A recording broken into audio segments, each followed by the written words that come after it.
Pohon Purba, karena di sini adalah merupakan situs yang menjadi daya tarik adalah Gunung Api Purba. Kami akan memberikan beberapa isu strategis tentang update pembukaan Bali. Selanjutnya pelaksanaan stimulus PEN Film dan PEN BBI untuk menggerakkan roda perekonomian nasional. Ketiga adalah perkembangan terkait wisata kesehatan atau wisata kebugaran, dan juga terakhir tentang progres penggunaan aplikasi Peduli Lindungi di Horeca, hotel, restoran, dan kafe, dan tempat wisata. Dan tidak lengkap kalau tidak pantun untuk membalas Mas Hanif. Kali ini dengan jaket hitam andalannya, kelihatannya jaket putihnya sudah bercampur keringat. Salah satu desa wisata di Jogja adalah Ngelanggeran. Jaga! Atraksinya menarik, sungguh mempesona. Jaga! Pembukaan Bali untuk Wisman sedang dipersiapkan. Jaga! Mari kawal agar implementasinya sesuai rencana. Yeay! Pergi ke Empang buat panen gurami. Jaga! Ikannya besar, punya kandungan gizi yang tinggi. Jaga! Para pelaku parekraf, mari semangat melawan pandemi. Jaga! PEN Film dan BBI akan diberikan, insya Allah ekonomi akan bangkit kembali. Baik, singkat saja di masing-masing poin supaya lebih banyak waktu, dan saya mohon maaf tadi ada sedikit penundaan karena ada keterlambatan dari beberapa agenda sebelumnya. Saya mohon maaf. Pertama, tentang pembukaan Bali, update-nya adalah Sabtu lalu telah dilakukan simulasi kedatangan penumpang dari luar negeri di Bandara Ngurah Rai diselenggarakan oleh Kemenhub, Kementerian Kesehatan, AP1 Otoritas Bandara, dan dipantau oleh Pemda Bali. Kami hadir, turut memantau dan memberi masukan. Dan dari rencana pembukaan Bandara I Gusti Ngurah Rai pada 14 Oktober 2021, wisatawan mancanegara yang dipersilahkan masuk, terus kita perkuat persiapannya. Sejumlah persiapan diantaranya adalah tenaga kerja pariwisata, skill, dan vaksinasi. Kita pastikan mereka skillnya sudah memadai untuk kembali menerima wisatawan mancanegara, dan vaksinasinya juga sudah lengkap. Kedua adalah CISE dan aplikasi Peduli Lindungi yang diperluas, dan komitmen dari penyelenggara wisata dan pelaku ekonomi kreatif untuk implementasi protokol kesehatan. Ketiga adalah produk wisata berkualitas.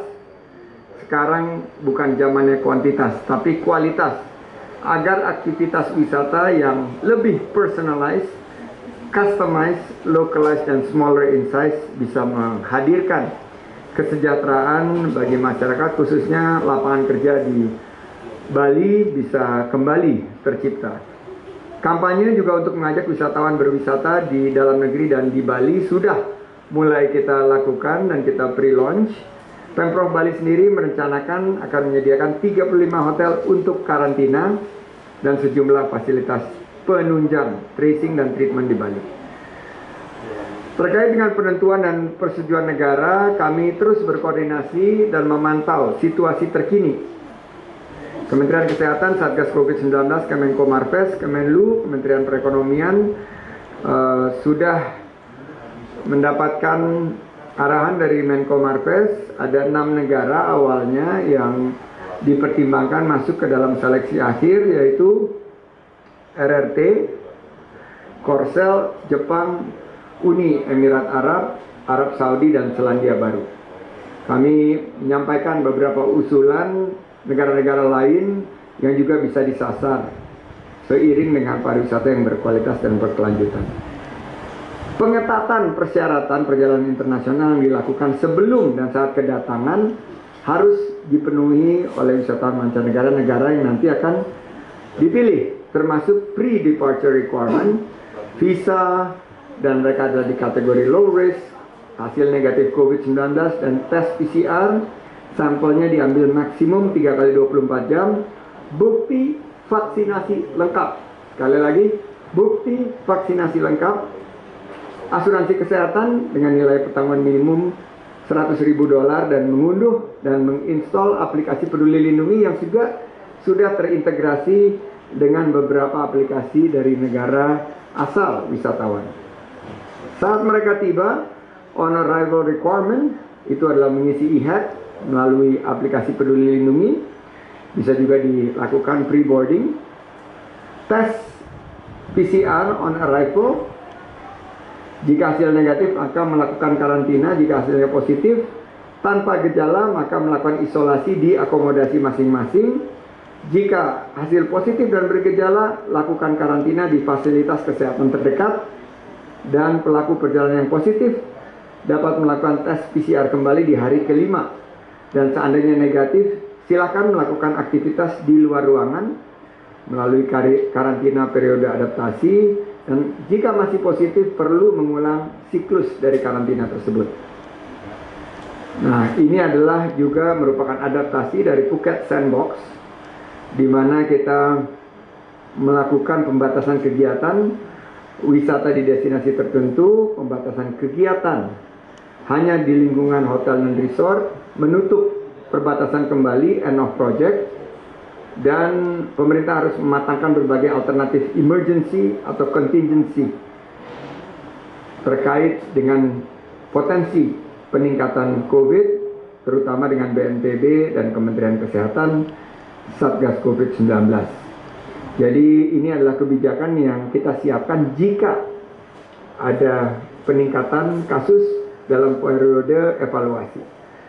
Usulan karantina sekarang yang sudah disetujui oleh Bapak Presiden adalah 5 hari, namun belum final decision. Ini yang kabar terbaru. Kami diberikan untuk beberapa hari ke depan, apakah 5 hari ini akan menjadi final, karena durasi karantina adalah hitungan inkubasi. Catatan terbaru, inkubasi COVID-19 adalah 3,7 sampai 3,8 hari. Dan untuk visa, Permenkumham terbaru nomor 34 2021 belum diperbolehkan kunjungan untuk tujuan wisata. Bandara Samratulangi dan Soekarno-Hatta sampai ini terbuka bagi pelaku perjalanan internasional dengan tujuan bisnis esensial. Tapi berkaitan dengan ini tentunya Bali juga akan, Bintan dan Batam akan menjadi destinasi uji coba untuk dibuka bagi wisatawan mancanegara sesuai dengan kebijakan ini, dengan konsep Travel Corridor Arrangement atau Safe Travel Lane. Nah, ini adalah topik yang sangat panjang dan sangat penting, sangat strategis. Jadi saya akan stop di situ dulu, Hanif, untuk memberikan kesempatan kepada teman-teman mengajukan pertanyaan. Dan seperti biasa, pertanyaan dari Mbak Dini dan Mas Dadan dari detik.com sudah dijawab, Natalia juga sudah dijawab, Bang Zainal dari Tribun Bali juga sudah kami jawab secara offline, dan juga ada dari Rizky Asahi Shimbun, thank you very much, arigato gozaimasu, dan dari Ales TTJ Asia juga sudah kami jawab, Edi dari Traveltex ID juga sudah dijawab. Jadi langsung ke pertanyaan yang sudah mengangkat tangan, dipandu oleh Brother Hanif. Silakan Brother Hanif. Baik, silakan untuk rekan-rekan media yang sudah mengajukan pertanyaan, raise hand kali ini. Izin Bapak Menteri, ada Natalia Santi dari AFR, disilakan. Lanjut AFR. Selamat siang, Mbak Natalia. Pak Menteri, terima kasih banyak. Saya follow up terkait jadi ya Pak, tanggal 14 Oktober Bali akan dibuka untuk wisatawan. Insya Allah kami lagi persiapkan dan mudah-mudahan ini tidak ada aral melintang dan akan kita uji cobakan tanggal 14. Kemudian visanya seperti apa Pak? Ya, visa bagi visanya ini juga sedang digodok, dan untuk tanggal 14 ini menunggu arahan dari Kemenko Marves yang menugaskan Bapak Menteri Hukum dan HAM untuk memformulasi kebijakan dari segi visa yang pas, yang cocok untuk uji coba ini. Ada lagi ini pertanyaan? kemungkinan ini masih lanjutan dengan yang tadi, ini masih ada kemungkinan akan menarik banyak perhatian, termasuk dari jurnalis. Apakah kemudian dimungkinkan jurnalis untuk meliput, terutama yang sekarang kayak mungkin Andi sudah mengenal Ibu Emma.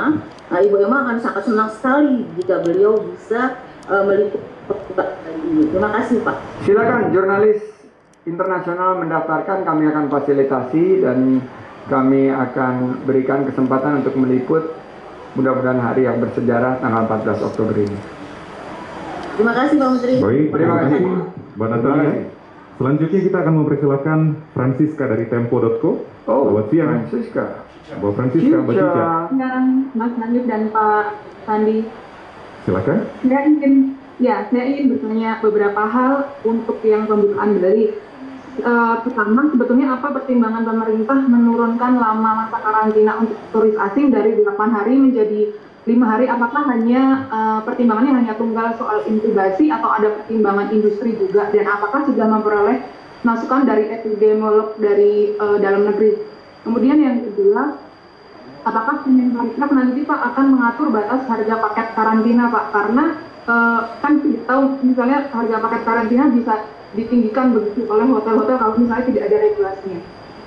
Kemudian yang ketiga, bagaimana proses prosedur dan penentuan hotel menjadi hotel karantina agar lokasi-lokasi karantina ini nantinya tidak dimonopoli oleh jaringan hotel-hotel besar.